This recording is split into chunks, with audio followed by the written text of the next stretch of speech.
खंडवा जिले की सबसे बड़ी श्री दादाजी ग्रीन नर्सरी, जहां आप पाएंगे सभी प्रकार के फलदार, फूलदार, साज सज्जा, इंडोर आउटडोर औषधि पौधे, सभी प्रकार के खूबसूरत पाम ट्री, सब्जी पौधों की विस्तृत श्रृंखला, नवविकसित कॉलोनियों के गार्डन प्लानिंग और डेवलपमेंट का कार्य, खेतों में फलदार पौधों के बगीचे लगाने हेतु संपर्क करें। श्री दादाजी green nursery, Bhandari public school व सोनी गोडाउन के पास, सियाड़ा रोड, खंडवा। मध्य प्रदेश के खंडवा जिले की बेरोजगार युवा इकाई द्वारा आज एक ज्ञापन मध्य प्रदेश के मुख्यमंत्री शिवराज सिंह चौहान के नाम सौंपा गया और उसमें यह मांग की गई कि वह पिछले कई वर्षों से फोर्स और अन्य गवर्नमेंट जॉब की तैयारी कर रहे हैं, प्रैक्टिस कर रहे हैं।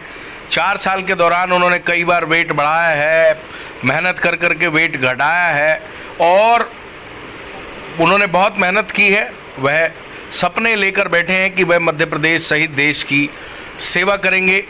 मध्य प्रदेश में रहकर वह मध्य प्रदेश की सेवा विभिन्न सरकारी जॉब में करना चाहते हैं और स्पेशली ये जो युवा हैं ये फोर्स में जाकर, पुलिस विभाग में जाकर और अन्य प्रकार के जो व्यापम के माध्यम से जॉब क्रिएट की जाती हैं उनमें जाकर सेवा करना चाहते हैं। परंतु लंबे समय के इंतज़ार के बाद भी ना ही व्यापम कोई भर्ती निकाल रहा है और ना ही और कोई इंस्टीट्यूशन जॉब क्रिएट कर रहा है। ऐसे में इन सभी युवाओं को अपना भविष्य अधर में लटका हुआ दिखाई दे रहा है, जिसको लेकर वह बेहद चिंतित हैं। पिछले साल भी उन्होंने ज्ञापन सौंपा था और मुख्यमंत्री शिवराज सिंह चौहान से मांग की थी कि वह मध्य प्रदेश के युवाओं के बारे में सोचे, बेरोजगार युवा युवतियों के बारे में सोचें और उनके लिए जॉब क्रिएट करें।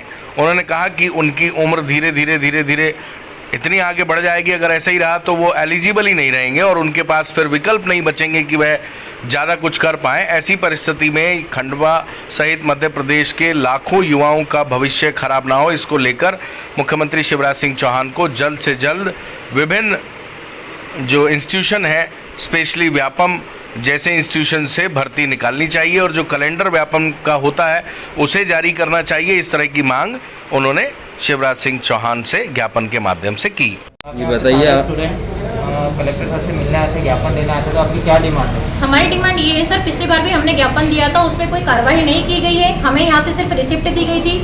हमने उसके लिए भी उस टाइम पे भी जो ज्ञापन दिया था वो इसीलिए दिया था कि एमपी पुलिस का जो एग्जाम है वो टाइम से होना चाहिए और एमपी पुलिस एग्जाम नहीं, संविदा वर्ग है, शिक्षक है, ITI TO की है, ट्रेनिंग ऑफिसर की, हर चीज के एग्जाम नियमित रूप से होने चाहिए, जिससे फॉर्म टाइम से भरा सकते हैं, जैसे चुनाव टाइम से हो सकते हैं, हर प्रक्रिया टाइम से हो सकती है, वैसे बेरोजगार युवाओं के लिए एग्जाम भी टाइम से होना चाहिए। क्योंकि बेरोजगार युवा 2-2, 3-3, 4-4 सालों से पढ़ाई कर रहा है और उनके पास सिर्फ एक ही क्राइटेरिया होता है कि हमें पढ़ के कुछ जॉब लेनी है। जब युवा बहुत ज़्यादा परेशान हो जाता है, घर से प्रताड़ित हो जाता है, मानसिक रूप से प्रताड़ित हो जाता है, तो उसके पास लास्ट ऑप्शन मिलता है या तो प्राइवेट जॉब या फिर वो कुछ सुसाइड कर लेता है। तो हमारे जो साथ के युवा हैं वो सुसाइड कर रहे हैं, घर से चले जा रहे हैं, माँ बाप का जो एक तरीके से सहारा बनना चाहिए वो दुनिया से चले जा रहे हैं सिर्फ एक बेरोजगारी के कारण। तो हम ये चाहते हैं, 3-3, 4-4 साल से तैयारी कर रहे हैं, वैकेंसी नहीं आ रही है या फिर वैकेंसी डिले हो रही है, तो उसका उनके जीवन पे क्या प्रभाव पड़ रहा है? उनके जीवन पे ये प्रभाव पड़ रहा है सर कि वो एक तो मानसिक रूप से प्रताड़ित हो रहे हैं। वो कैसे तैसे करके कहीं मोटिवेट होकर अपनी पढ़ाई शुरू तो करते कि चलो इस साल नहीं अगले साल, बट गवर्नमेंट क्या कर रही है, जुमला दे देती है कि ठीक है मैंने व्यापम का कैलेंडर जारी कर दिया है, बच्चे सोचते हैं ठीक है अब कुछ हमारे जीवन में नया होगा। व्यापम कैलेंडर जारी होने के बाद में एग्जाम फिलअप हो जाते हैं, फिर उसको धीरे धीरे पोस्टपोन करती जाती है सरकार। तो उससे जो युवा है वो प्रताड़ित हो रहा है मानसिक रूप से सर, ना पढ़ पा रहा है, ना जी पा रहा है, ना मर पा रहा है। ऐसे है कि एक तरफ कुआं है दूसरी तरफ खाई है। युवा के लिए बहुत प्रॉब्लम चल रही है अभी कि बेरोजगार युवा क्या करे, बेरोजगार खुद नहीं समझ पा रहा है सर। कुछ बच्चे ऐसे हैं जिन्होंने 5-6 साल प्रिपरेशन की, तैयारी की, उसके बाद उनकी एज लिमिट खत्म हो गई। यस सर, एज लिमिट खत्म हुई है, उसके लिए हम दोषी नहीं है सर, हम तो तैयारी कर रहे थे, हमें वैकेंसी नहीं दी गई। ये तो सरकार की गलती है ना सर कि उन्होंने, सरकार ने वैकेंसी नहीं दी तो उन्हें हमारे लिए एज के लिए छूट देनी चाहिए। जितने 2 साल उन्होंने कोरोना में गवाए हैं वो करना चाहिए। अभी तो तीसरी लहर का नाटक करके सर 4-6 महीने फिर लॉकडाउन लगा सकते हैं, उसमें अब हमारी क्या गलती है? हम तो पढ़ाई कर रहे हैं ना, हम तो एग्जाम देने के लिए बैठे हैं, आप एग्जाम नहीं ले रहे हैं, उसमें हम क्या करें? अगर सरकार कहती है कि हम सोशल डिस्टेंसिंग से एग्जाम लेने के लिए तैयार है या सेंटर कहीं और आता है, तो क्या स्टूडेंट इस चीज के लिए तैयार है कि हम एग्जाम? सर बिल्कुल, जब चुनाव हो सकते हैं सोशल डिस्टेंसिंग के माध्यम से तो हम एग्जाम देने के लिए बिल्कुल युवा तैयार है।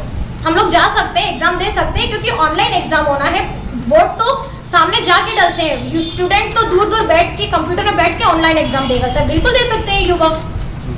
तो स्टूडेंट की यही डिमांड है कि गवर्नमेंट जल्दी से जल्दी एग्जाम ले जो भी वैकेंसीज है, जो पहले वैकेंसी डिक्लेयर हुई थी, कम से कम उन्हें फिल करें, उसके बाद फिर आगे की जो वैकेंसी निकालना है उस पर आगे काम करें। पहले जो पुरानी जो वैकेंसी है उन्हें डिक्लेयर करके उनके एग्जाम ले और बच्चों का सिलेक्शन ले, ताकि आगे भी बच्चे मोटिवेट हो सके, वरना ऐसे तो बच्चे डिमोटिवेट हो जाएंगे, घर रह जाएंगे सारे, फ्यूचर देश का कहाँ जाएगा इसका।